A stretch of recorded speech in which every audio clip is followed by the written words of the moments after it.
Welcome back to Mystery Minds, the channel where we dive into the darkest corners of true crime, uncovering stories that shock, intrigue, and leave us questioning the world around us.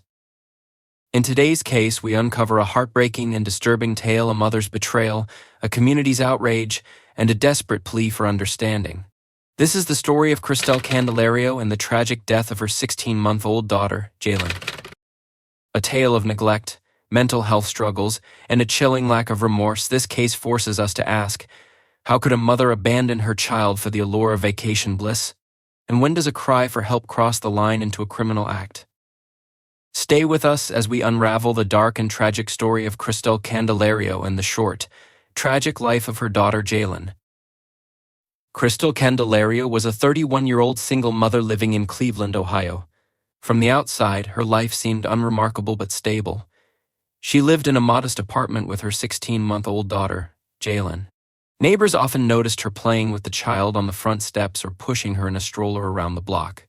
Jailyn was a happy, curious toddler with a bright smile that melted hearts. But behind the surface of these fleeting moments, a much darker reality was brewing. Kristel had long struggled with the weight of being a single parent. The demands of motherhood clashed with her yearning for independence. She had dreams of traveling, socializing, and living a carefree life, dreams that seemed impossible with a child in tow. Over time, her frustrations grew. She confided in friends about feeling trapped, and some even noticed her becoming more distant and withdrawn. Yet no one imagined the extremes she was capable of. In June 2023, Kristel made a decision that would shock everyone who thought they knew her. She booked a week-long vacation to Puerto Rico. The trip was planned weeks in advance, complete with flights, hotels, and itineraries. To those she spoke with, Kristel claimed she had found someone to watch Jailyn while she was away. But in reality, she had no plans to make proper arrangements for her daughter's care. The truth would only come to light in the most horrifying way. On the day she left for the airport, Kristel placed Jailyn in her crib and locked the apartment door behind her. The toddler was left alone in the suffocating heat of summer without food, water, or any way to call for help. For days, Jailyn was trapped in that tiny apartment, completely helpless. Concerned neighbors grew uneasy after noticing Kristel's absence and the eerie silence coming from her unit. One neighbor, who hadn't seen or heard the child for days, eventually called the police. When officers arrived and broke into the apartment, the scene they found was beyond horrifying. Jailyn was unresponsive in her crib, her tiny body showing the unmistakable signs of prolonged neglect. The tragic discovery shocked the entire community. How could a mother leave her child to die while chasing moments of personal freedom? What pushed her to make such a cruel and devastating choice? The answers were only beginning to emerge. Kristel's arrest was swift and decisive. Upon her return from Puerto Rico, she was met at the airport by law enforcement officers who had been waiting for her. As she was taken into custody, her demeanor was startling. She appeared calm, almost detached, as though unaware of the magnitude of what had happened. During initial questioning, she claimed she had been overwhelmed by the pressures of being a single mother and simply needed a break. She maintained that she had been struggling with her mental health and that her actions were not driven by malice but by desperation. Her defense team quickly built their case around her mental health struggles. They argued that Kristel had been battling severe postpartum depression and crippling anxiety since the birth of her daughter. According to them, she had been operating in a mental fog, unable to make rational decisions. They described a woman on the edge, isolated and without the support she desperately needed. They pointed to societal failures and a lack of resources for struggling mothers as contributing factors in this tragedy. The prosecution, however, painted a very different picture. They portrayed Kristel as a cold and calculated individual who prioritized her personal desires over the welfare of her child. Prosecutors presented evidence that Kristel had meticulously planned her trip, booking flights, arranging accommodations, and even sharing her excitement about the vacation on social media. They argued that her actions were not the result of an impulsive breakdown but of deliberate neglect. The evidence against her was damning. Messages from friends and acquaintances during her vacation showed Kristel being vague and evasive when asked about Jailyn's whereabouts. Prosecutors highlighted how she had ignored every opportunity to check on her child or seek help during the days she was away. Adding to the horror was the discovery that Kristel had returned to Cleveland and spent hours in the city before finally going to her apartment, showing no urgency to check on her daughter. The most chilling detail came when prosecutors revealed the results of Jailyn's autopsy. The findings showed that the toddler had survived for several days after being left alone, struggling to find sustenance in the stifling heat, desperately trying to drink from an empty sippy cup, and clinging to life in the unbearable heat. The girl was emaciated, with sunken eyes, dry lips, and fecal matter in her mouth and fingernails. She weighed 7 pounds less than she had at her last doctor's visit 2 months earlier. This revelation stunned the courtroom and drove home the unimaginable suffering Jailyn endured. As the trial began, the nation was divided. Some sympathized with Kristel, believing her claims of mental health struggles, while others saw her actions as unforgivable. The case was only growing more complicated, and the search for answers was far from over. News of Jailyn's death spread like wildfire, leaving the Cleveland community reeling in shock and disbelief. The details of the case an innocent toddler left to fend for herself while her mother vacationed sparked outrage.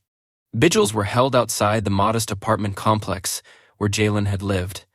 Neighbors who once smiled at the playful toddler now gathered in sorrow, placing flowers, stuffed animals, and handwritten notes at a growing memorial. The tragedy united the community in grief, but it also ignited a firestorm of anger. Local activists and child welfare advocates demanded justice for Jailyn and harsher penalties for parents who neglect their children. Social media erupted with heated debates. Some called Kristel a monster, incapable of love or empathy. Others pointed fingers at systemic failures, questioning how no one noticed the signs of her struggles before it was too late. The divide was clear. Was this a failure of one person or a larger societal issue?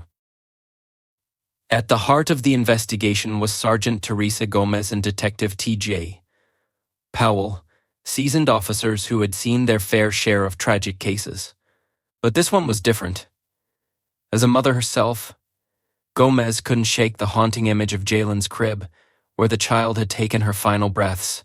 For Gomez, this wasn't just another case, it was a mission to uncover the truth and ensure justice was served. The trial became a media frenzy, with every new detail sending shockwaves through the public. Testimonies from neighbors painted a picture of Kristel as a woman who often seemed disconnected, even careless, when it came to her responsibilities as a mother. Friends described her as someone who constantly spoke about needing freedom, hinting at a growing resentment toward her role as a parent. The community's grief turned to fury as these details emerged. People demanded accountability not just from Kristel, but from the systems that should have intervened. As the trial continued, the questions grew louder. How could this happen in plain sight? And what more could come to light about Kristel's actions and state of mind? The search for answers had only just begun. Kristel's trial captivated the nation, each development unfolding like a grim drama in the courtroom. As the case progressed, anticipation grew over whether Kristel herself would take the stand. When she finally did, her testimony shocked those in attendance. Calm and measured, Kristel claimed that her actions were not born out of malice but desperation. She blamed her mental health, describing a fog of anxiety and depression that left her unable to think clearly. She insisted she had no intention of harming Jailyn and believed, in some distorted way, that her daughter would be fine until she returned. Despite her claims, the prosecution countered with relentless evidence of her deliberate actions. They described how Kristel had planned the vacation in meticulous detail, from booking her flights to posting photos from tropical beaches while Jailyn was left to die. The prosecutor pointed to her lack of urgency upon returning to Cleveland, spending hours elsewhere before going home to check on her daughter. This behavior, they argued, revealed not a mother overwhelmed by mental illness, but a person who prioritized her freedom over her child's life. The most devastating moment came when the prosecution replayed text messages Kristel received during her vacation. Friends had inquired about Jailyn, asking if she was okay. Kristel's responses were evasive, changing the subject or offering vague reassurances. The courtroom grew silent as the texts illuminated Kristel's willingness to ignore the inevitable consequences of her decision.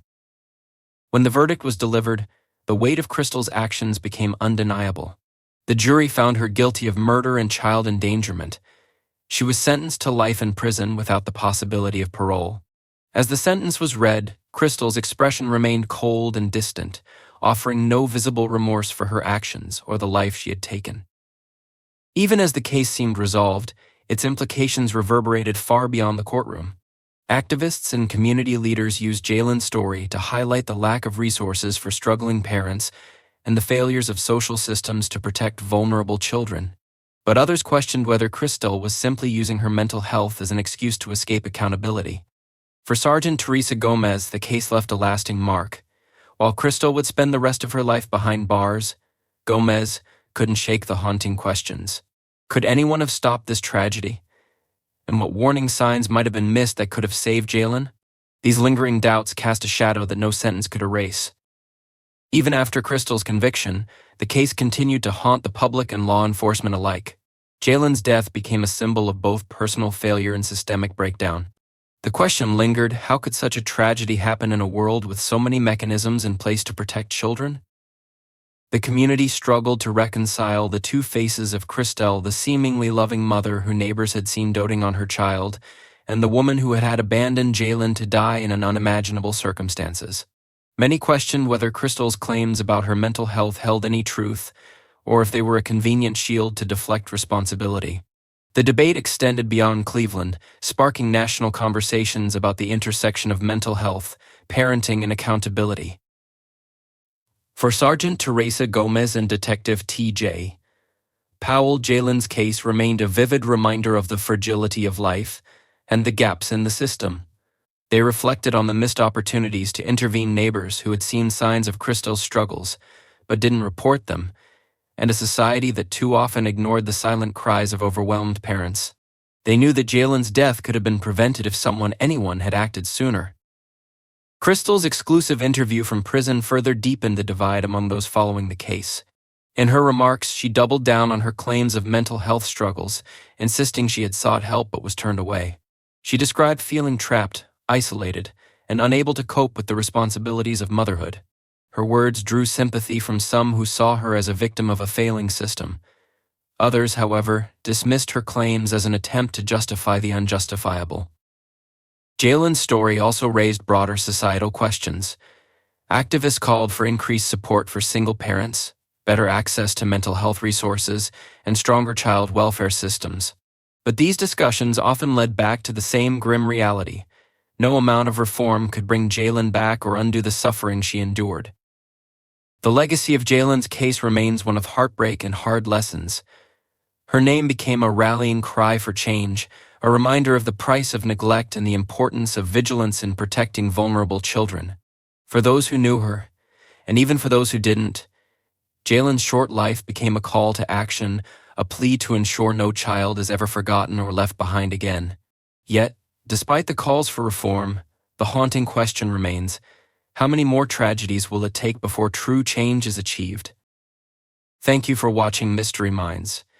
If this story moved you, consider sharing it to raise awareness about the importance of mental health and child safety. Don't forget to like, subscribe, and hit the notification bell to join us as we uncover more stories that shock, intrigue, and leave us questioning the world around us. What are your thoughts on this case? Let us know in the comments below. Until next time, stay curious and stay safe.